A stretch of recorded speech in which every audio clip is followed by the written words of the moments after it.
তাদের সাথে গেছে, বসছে, কথা বলছে, কিন্তু কেউ দিল থেকে এই জালেম সরকারের সাথে দিল থেকে কেউ মহাব্বত রাখে নাই, এই জালেমের সাথে কেউ সম্পর্ক রাখে না, ঠিক কিনা বলে?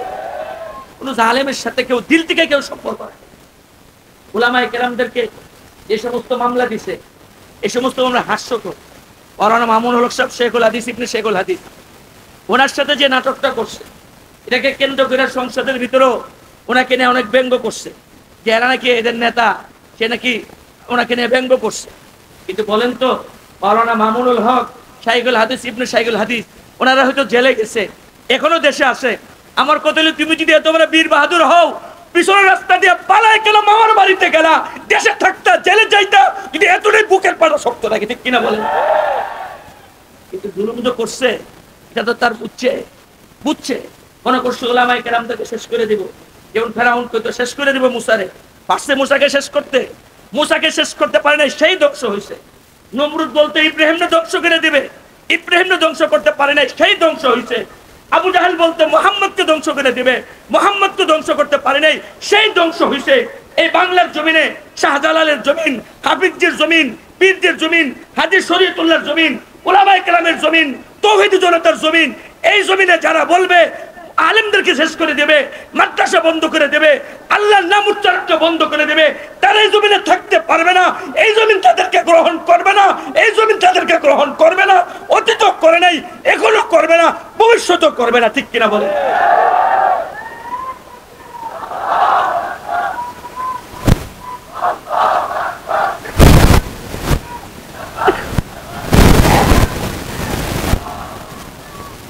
আল্লাহ রাব্বুল আলামিন বলেন, ওমান আসরাআ ফাআলাইহা, কেউ যদি কোনো অপরাধ করে, এই অপরাধের ফল তাকেই ভোগ করতে হবে। কেউ যদি কারো প্রতি জুলুম করে, তাহলে সে জুলুমের ফল তাকে দুনিয়াতেই ভোগ করতে হবে। কিছু আমল এমন আছে, যেগুলোর শাস্তি আল্লাহ শুধু পরকালে দিবেন তা না, দুনিয়াতে আল্লাহ তার শাস্তি ভোগ করায় না। পরকালে তো আসলেই কঠিন শাস্তি, দুনিয়া তো আল্লাহ তাদেরকে শাস্তি ভোগ করায় নেন, পরবর্তীতে গ্রহণ করতে হবে। আলেমদের এই এবং নেক আমলের মাঝে সদকা, দান, খায়রাত, এটা একটা নেক আমল। এই নেক আমলের ফল শুধু আখিরাতে ভোগ করবে তা না, আল্লাহ দুনিয়াতেই তার ফলাফল আল্লাহ তাআলা দান করে।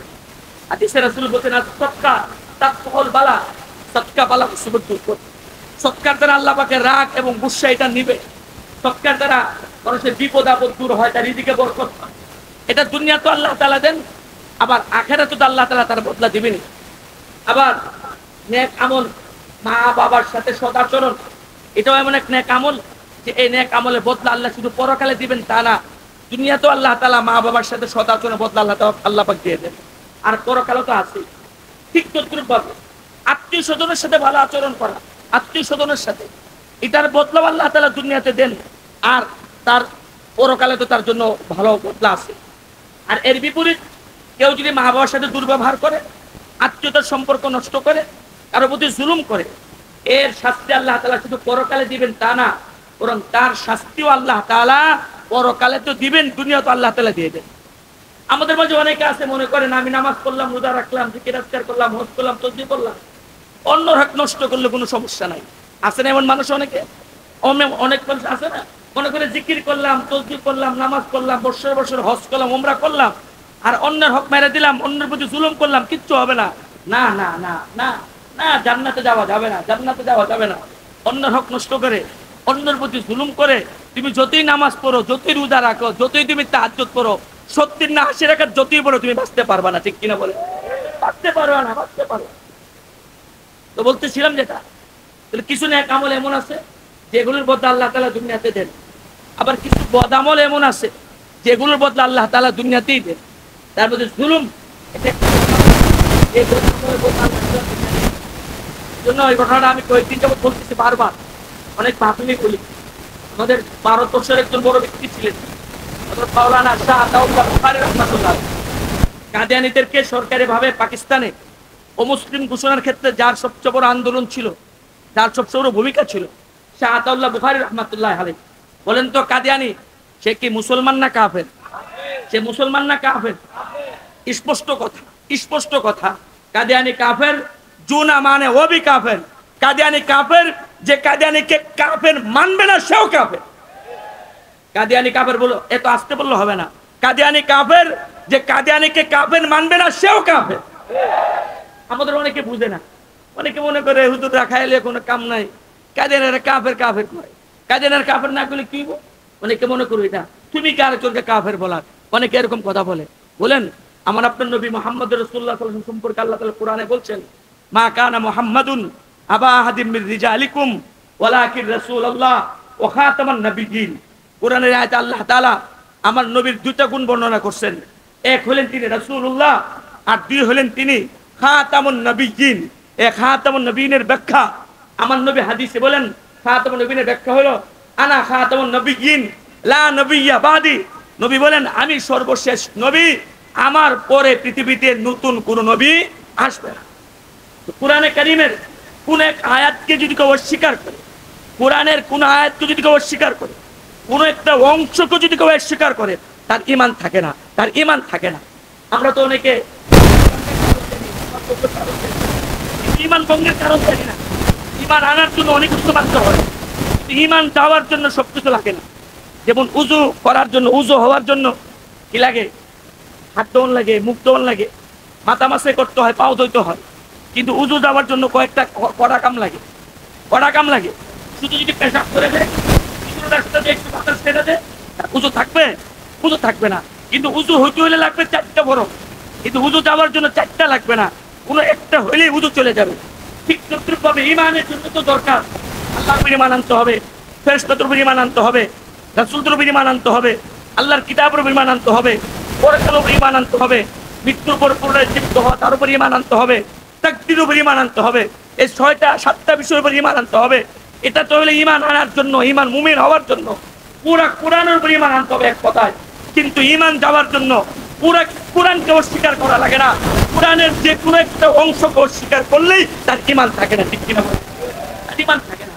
তো কোরআনে কারীমের আয়াত হলো, কোরআনের কোন আয়াত বলতেছে আমার নবী সর্বশেষ নবী, ওনার পর আর কোনো নবী নাই।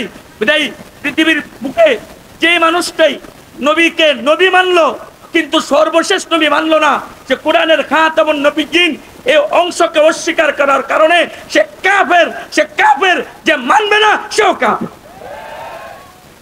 এখন প্রশ্ন হলো কাদিয়ানি কাফের। এর সরকারি ভাবে কাদিয়ানিদেরকে কাফের ঘোষণা না করলে সমস্যা কি? হিন্দুরাও আছে কাফের, খ্রিস্টানরাও আছে কাফের, ইহুদিরাও আছে কাফের। আমরা তো সরকারের কাছে আন্দোলন করি না ইহুদিরা কাফের, খ্রিস্টানরা কাফের, এটা তো আমরা আন্দোলন করি না। আমরা কাদিয়ানিদেরকে কাফের ঘোষণা করার জন্য আন্দোলন কেন করি? ভাইরা আমার একটু ভালো করে বুঝেন, মুরাদনগর বাজারে একজন গরু গোশত বিক্রি করে, আরেকজন যদি গরু গোশতের জায়গাতে সে গরু গোশতকে কুকুরের গোশত বিক্রি করে, আর আরেকজন কুকুরের গোশতকে কুকুরের গোশত বলে বিক্রি করে, বলুন তো খেয়ে অপরাধী? একজন কুকুরের গোশতকে কুকুরের গোশত বলে বিক্রি করতেছে, তার কোন অপরাধ? তার কোন অপরাধ? কিন্তু যে কুকুরের গোশতকে গরুর গোশত বলে বিক্রি করতেছে সে অপরাধী, সে অপরাধী, সে মানুষকে ধোঁকা দিচ্ছে। সে গরুর গোশত বলে তাকে কি খাওয়াইতেছে? হারাম খাওয়াইতেছে, কুকুরের গোশত খাওয়াইতেছে। ঠিক তদ্রুপভাবে ইহুদিরা এরা কাফের, খ্রিস্টানরা এরা কাফের, হিন্দু বৌদ্ধ এরা কাফের, এরা কাফের, এটা সর্বজন শিক্ষক সবাই জানে। কিন্তু কাদিয়ানীরা এরা নিজেদেরকে মুসলিম দাবি করে, মুসলিম দাবি কিনা সে আমাদের মুসলমানদের সাথে বিবাহ বন্ধনে আবদ্ধ হচ্ছে, মুসলমান মেয়েদেরকে তাদের সাথে বিবাহ দিচ্ছে, মুসলমানদের ছেলেদেরকে তাদের মেয়েদেরকে বিবাহ করতেছে। এটা তো ধোঁকা হচ্ছে, কাফের। কিন্তু কোন কাফেরের সাথে মুসলমান মেয়েদের বিবাহ শাদী চলে না, কোন মুসলমানের আত্মীয়তা চলে না। এখন আমার সমাজে কাদিয়ানি কাফের হয়ে যদি বসবাস করে, আমার দেশের সরল প্রাণ মুসলমান ধোঁকা খাবে না। কিন্তু সে যদি মুসলিম পর্যায়ে সমাজে থাকে, আমার দেশের সরল প্রাণ মুসলমান ধোঁকা খায়া একজন খাঁটি মুসলমান তার মেয়েকে কাদিয়ানির কাছে চলে দেবে। একজন খাঁটি মুসলমান সে কাদিয়ানি পরিবারে আত্মীয়তা করে, যে কাফেরের সাথে সম্পর্ক করবে, এটা জিনা হবে, বিবিচার হবে। ঠিক কিনা বলেন? বলেন তো, কাদিয়ানি যদি কাফের ঘোষণা করা না হয়, এই ধোঁকা খাওয়ার সম্ভাবনা আছে কিনা? সম্ভাবনা আছে কিনা? সম্ভাবনা আছে। এই জন্য আমরা বলি মুসলমান কাদিয়ানি বাংলাদেশে থাকুক, আপত্তি নাই। হিন্দুরা যেভাবে আছে সেভাবে থাকবে, খ্রিস্টান যেভাবে আছে সেভাবে থাকবে, বৌদ্ধরা যেভাবে আছে সেভাবে থাকবে, কিন্তু মুসলিম পরিচয় থাকতে, মুসলিম পরিচয় থাকতে পারে। দ্বিতীয় সমস্যা, আরো অনেক সমস্যা, তাদেরকে সরকারি দ্বিতীয় সমস্যা হলো সে যখন পাসপোর্ট করবে, ওখানে ধর্মীয় পরিচয়ের জায়গাতে কি লিখবে? কি লেখে? মুসলিম। আপনারা যারা হজ করছেন বা গেছেন জানেন, মক্কা শরীফ হুদুদে হারাম যে এরিয়াটা আছে, এখানে মক্কা গেটে ঢুকতেই ফুটে গেটে লেখা আছে যে এই এরিয়ার ভিতরে কোনো অমুসলিমদের ঢোকার কোনো সুযোগ নাই, কোনো অমুসলিমদের ঢোকার কোনো সুযোগ নাই।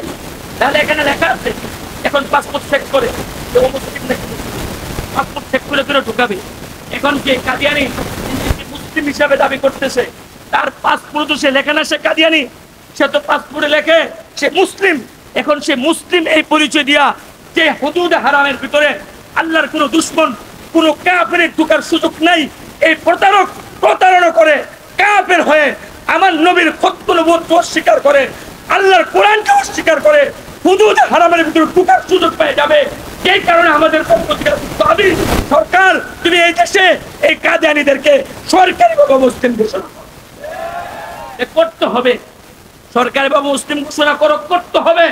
আমাদের আকাবেরা আন্দোলন করে আসছে, আমরা এখনো বলতেছি যদি সহজভাবে কাদিয়ানীদেরকে অমুসলিম ঘোষণা করা না হয়, যদি নবীর খত্ম নবুয়ত রক্ষা করার জন্য কখনো রক্ত দিতে হয়, নিজের তাজা জানের রক্ত দিতে হয়, কে কে রাজি আছেন হাত তুলে দেখান।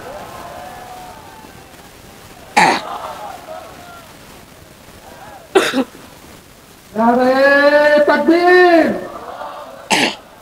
কাফের কাফের কাফের কাফের, কাদিয়ানীরা কাফের ঘোষণা করতে হবে। বলতেছিলাম শাহ আতাউল্লাহ বুখারী রহমাতুল্লাহ আলাইহি উনি দুইটা কথা বলতেন। একটা উনি বলতেন যে সারা জিন্দেগি আমি দুইটা লোককে খুঁজছি, কিন্তু জিন্দেগি ভর খুঁজেও এই দুইটা লোককে আমি পাইনি। জিন্দেগি ভর দুইটা লোককে খুঁজছি, কিন্তু সারা জিন্দেগি খুঁজে আমি এই দুইটা লোককে পাইনি। মনোযোগ দিয়ে শুনি। এক, যে দান করে, দান করার পর এমন লোক আমি খুঁজে পাইনি। দুই নম্বর উনি বলেন কিন্তু জুলুম করার পর আল্লাহর পাকড়াও থেকে বাইচা গেছে এমন লোক আমি। জুলুমের কারণে কিছুদিন হয়তো সে বাচ্চা গেছে, আল্লাহ তাকে দিল দিছে, সার দিছে, কিন্তু আল্লাহ পাক তাকে ছেড়ে দেন নাই, আল্লাহ পাক তাকে ধরছে। এরপর উনি জুলুম করে যে বাঁচতে পারে না এমন ঘটনা আমাদের সামনে হাজারো আছে। উনি একটা ঘটনা বর্ণনা করছে, অনেকটা ঘটনা বর্ণনা করছে। সেটা হলো উনি বলেন যে দেশ যখন বিভক্ত হয়েছে, হিন্দুস্তান থেকে পাকিস্তান যখন আলাদা হয়েছে, তখন আলাদা হওয়ার পরে হিন্দুস্তান থেকে হাজারে হাজারে লোক মুসলমান হিজরত করে পাকিস্তানে চলে গেছে। হিন্দুরা জুলুম করতেছে, হিন্দুরা মুসলমানদের উপর জুলুম করতেছে। আমাদের দেশে তো হিন্দুরা জামায়াতেরও আছে, কারণ আমাদের দেশের মুসলমানরা তারা সাম্প্রদায়িক সম্প্রীতির বিশ্বাসী। এই জন্য হিন্দুদের সাথে একসাথে বসে চা খায়, হিন্দুর দোকান থেকে সদাই করে, হিন্দুদের সাথে একসাথে চলে। এমনকি মুসলমানদের ঈদও এই পরিমাণ নিরাপত্তা দেওয়া হয় না, হিন্দুদের পূজাতে যে পরিমাণ নিরাপত্তা দেওয়া। কিন্তু তারপরেও দেখবেন কিছুতে প্রাণ ফসলেই তাদের শুরু হয়ে যায়, গেল রে বাংলাদেশে সংখ্যালঘুদের উপর নির্যাতন শুরু হয়ে গেছে। ঠিক কিনা বলে? এই হাসিনা সরকারের পতনের পরও তারা এই দোয়া তুলছিল যে বাংলাদেশে হিন্দুদের উপর নির্যাতন হবে, কিন্তু বাংলাদেশে একটা পূজা মণ্ডপও কোনো ধরনের কোনো আক্রমণ হয় না। ঠিক কিনা বলেন? এরা নিজেরাই আক্রমণ করা। এবং আমলিগের আমলে অনেক হিন্দুদের পূজা মণ্ডপে আক্রমণ হয়েছে, এগুলো তথ্য তালাশ করে বের হবে। এগুলো এরা নিজেরাই করছে, নিজেরা করে দুষ্টা মুসলমানদের উপর চাপাই দেওয়ার চেষ্টা করছে। ঠিক কিনা বলে? তো বলতেছিলাম যেটা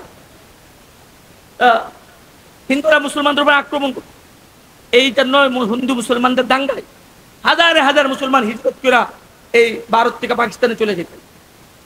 ওই সময়ের ঘটনা।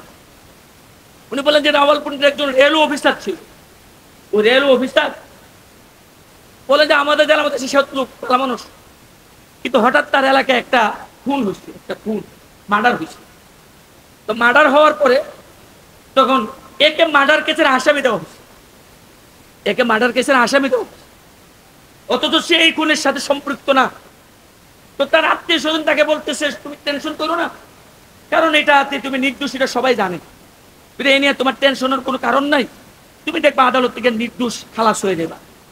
কিন্তু সে বলতো না রে ভাই, আমার দিল বলে এই মামলায় আমার মৃত্যুদণ্ড হবে। পরবর্তীতে হয়েছেও তাই, এই মামলায় তার মৃত্যুদণ্ড হয়েছে। যখন তার মৃত্যুদণ্ড হয়েছে, এবার তার আত্মীয় স্বজন তার সাথে দেখা করতে গেছে, মৃত্যুদণ্ডের আগে ভাষার সাথে দেখা করতে গেছে।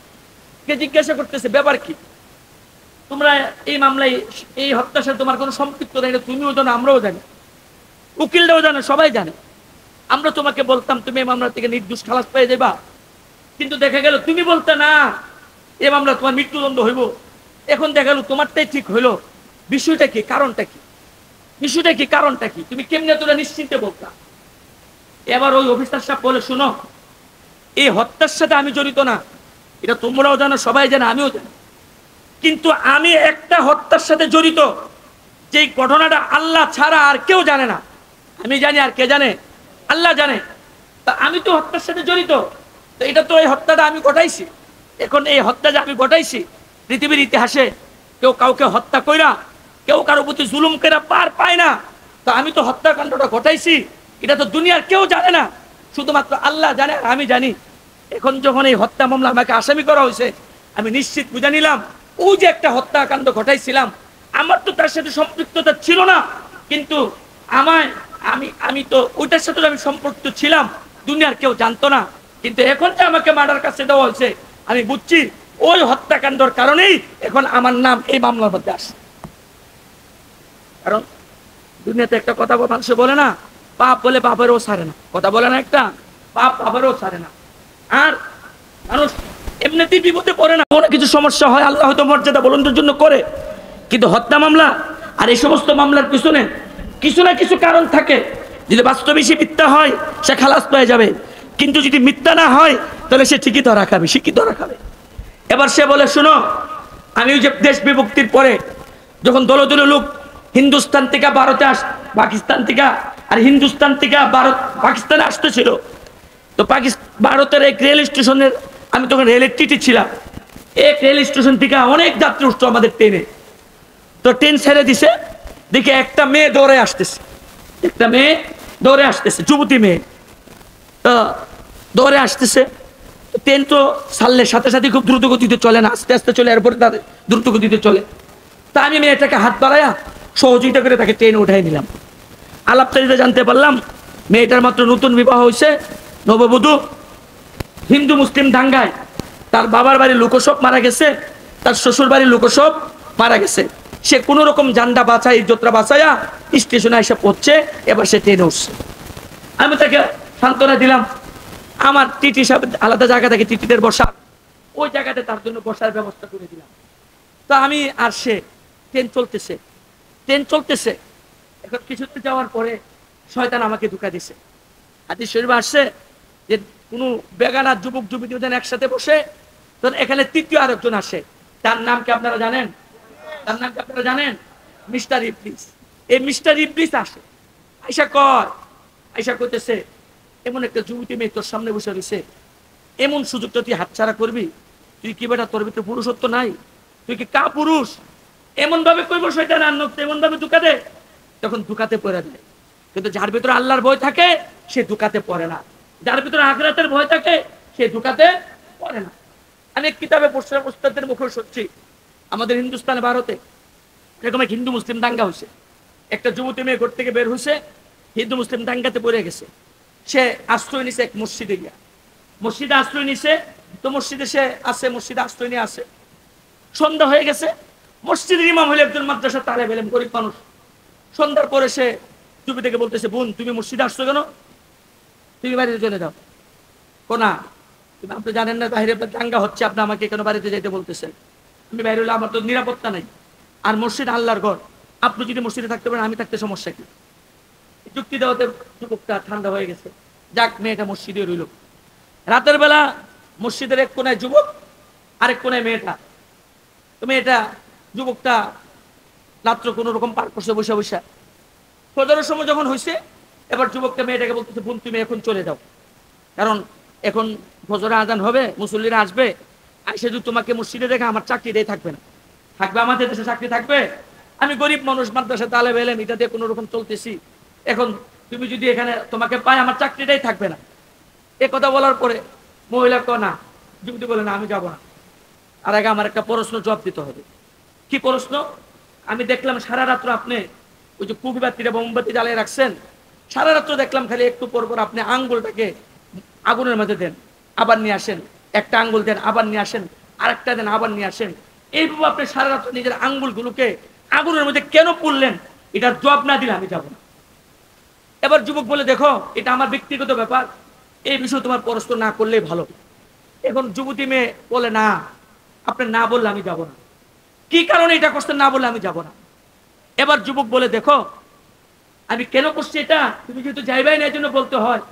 সেটা হলো, তুমি একটা যুবতী মেয়ে আর আমি একটা যুবক ছেলে, বাইরের পরিবেশ দাঙ্গা হাঙ্গামা চলতেছে, মসজিদে কেউ আসার, রাতের বেলা আসার কোনো সম্ভাবনা নাই, নির্জনে আমি আর তুমি। এই সময় আমার নফস আমাকে ধোঁকা দিতেছিল, এমন একটা যুবতী মেয়ে তোর কাছে বসা, তাকে পারে তুই তোর যৌবনটা একটু পরীক্ষা করছ না, এরকম আমাকে ধোঁকা দিতেছিল। কিন্তু আমি তখন নফসকে বুঝাইতেছিলাম, নফস তুই তো আমাকে বলতেছ আমার যৌবন পরীক্ষা করতে, একটু যৌবনের স্বাদ নিতে, তুই তো আমাকে এভাবে ধোঁকা দিতেছ। আচ্ছা ঠিক আছে, আমি যৌবনের স্বাদ নিলাম, যৌবন পরীক্ষা করলাম, ঠিক আছে তোর কথা মতে, কিন্তু একটু পরীক্ষা করে দেখি তুই একটু জাহান্নামের আগুন সহ্য করতে পারবি কিনা। এই কথা বলা আঙ্গুলটাকে মোমবাতির আগুন বা কুপির আগুনে দিতাম, বলতাম তুই যদি এই আগুনটা সহ্য করতে পারোস তাহলে বুঝবো তুই জাহান্নামের আগুন সহ্য করতে পারবি। আর যদি এটা সহ্য করতে না পারোস, এই আগুন থেকে তো, দুনিয়ার আগুনের থেকে তো জাহান্নামের আগুন 70 গুণ বেশি তেজ, এটা সহ্য করতে না পারলে তো জাহান্নামটাও সহ্য করতে পারবি না। এই জন্য আমি একটু পরীক্ষা করতেছিলাম, দেখি সে সহ্য করতে পারে কিনা। এই জন্য নফসকে এই বলে বুঝাইতেছিলাম। যখনই নফস ধোঁকা দিতেছিল, আঙ্গুলটা আগুনে রাখতেছিলাম, আঙ্গুল আগুনে রাখি, সাথে সাথে আঙ্গুল এদিকে ফিরে এসে পড়ে, আবার রাখি, আবার এসে পড়ে। তোর নফসকে বলতেছিলাম, নফস তুই তো আমাকে ধোঁকা দিতেছস এই যৌবনের স্বাদ ভোগ করতে, যৌবনের পরীক্ষা উত্তীর্ণ হইতে, কিন্তু তুই তো জাহান্নামের আগুন সহ্য করতে পারবি তো দূরের কথা, তুই তো দুনিয়ার এই মোমবাতির আগুনে তুই সহ্য করতে পারতেছস না, তুই আমাকে কিভাবে ধোঁকা দিতেছস। এই বলে বলে সারা রাত্র আঙ্গুলগুলিকে আগুনে পুড়ে ফেলছি, তারপরেও নিজের চরিত্রকে কলঙ্কিত করি নাই, আল্লাহর ভয়ে, আখিরাতের ভয়ে। এই জন্য আমি আঙ্গুলগুলো পুড়তেছিলাম। যুবক, আজকে আমাদের সামনে এরকম পরীক্ষা আসে, তোমাদের সামনে এরকম পরীক্ষা আসে, স্কুলে যাও, রাস্তায় যাও, কলেজে যাও, তোমাদের সামনে এরকম পরীক্ষা আসে, কিন্তু পরীক্ষা যদি উত্তীর্ণ হতে না পারো, জাহান্নামের শাস্তি কিন্তু অপেক্ষা করতেছে। আর পরীক্ষা যদি উত্তীর্ণ হতে পারো, তাহলে তুমি কাল কিয়ামতে জাহান্নাম থেকে বেঁচা জান্নাতের হুরে ইন্দ্রকে নিয়ে বাসর করতে পারবা, তাদেরকে না ফুর্তি করতে পারবা। আর এখন যদি নাজায়েজকে এগুলো করো, তাহলে পরকালের নিজের আখিরাত ধ্বংস কইরা দুনিয়া ধ্বংস হবে, আখিরাত ধ্বংস। আলহামদুলিল্লাহ, হুজুর আয়েশা বলতে বলেন আলহামদুলিল্লাহ। এই কথাটা শেষ করে দিচ্ছি। এবার সে বলতেছে, তো তখন আমাকে ধোঁকা দিল, তা আমি মেয়েটার সাথে অবকর্ম করার জন্য চেষ্টা করলাম, মেয়েটাকে ফুসলাইতে লাগলাম, কিন্তু মেয়েটা কিছুতে রাজি হইল না। এক পর্যায়ে আমি মেয়েটার সাথে দস্তাদস্তি শুরু করলাম, জোরাজুরি শুরু করলাম। আমার জোরাজুরিতে সে হতবাক হয়ে গেল। এক পর্যায়ে সে আমার থেকে বাঁচার জন্য চলন্ত ট্রেন থেকে লাফ দিয়ে সে পড়ে গেল। আর চলন্ত ট্রেন থেকে লাফ দেওয়ার পরে সে ট্রেনের চাকার নিচে পড়া, সে কাটা পুরা, সে নিহত হয়ে গেল। তখন থেকে আমার মনে অনুভূতি ছিল যে হাই রে, এই মেয়েটাকে তো আমি হত্যা করলাম, আমি তো এই মেয়েটাকে হত্যা করলাম, বিধায় আমি এই পাপের থেকে বাঁচতে পারবো না। তা আজকে যখন আমাকে এই হত্যা মামলা দেওয়া হয়েছে, আমি বুঝছি এই মামলায় আমি নির্দোষ, কিন্তু আমি হত্যা মামলার আসামি, এই জন্য আজকে আমার জন্য মৃত্যুদণ্ড রায় হয়েছে। এই জন্য ভাইরা আমার, জুলুম করে কেউ বাঁচতে পারে না। এই জন্য বলবো, পৃথিবী আমাদের একটা দুর্ভাগ্য হলো, আমরা ইতিহাস থেকে শিক্ষা গ্রহণ করি না। হাসিনা সরকার যদি তার বাবা থেকে শিক্ষা গ্রহণ করতো, তাহলে সে জুলুম করতো না, ঠিক কিনা বলেন? হাসিনা যদি তার বাবা থেকে জুলুম শিক্ষা গ্রহণ করতো, তার এই পরিণত হতো না। সে তার বাবা থেকে শিক্ষা গ্রহণ করে নাই, এই জন্য তার পরিণত হয়েছে। এখন যারা ক্ষমতায় আসবে, এরাও যদি হাসিনা থেকে শিক্ষা গ্রহণ না করে, তাদের পরিণত হাসিনার থেকে ভালো হবে না, তাদের পরিণত আরো খারাপ হবে। এই জন্য জুলুম কারোর জন্যই ভালো না। আল্লাহ তাআলা আমাদেরকে জুলুম থেকে বেঁচে থাকার, সব ধরনের পাপাচার থেকে বেঁচে থাকার আমাদেরকে তৌফিক দান করুন। ওয়া আখিরু দাওয়ানা আলহামদুলিল্লাহি রাব্বিল আলামিন। নারে তাকবীর।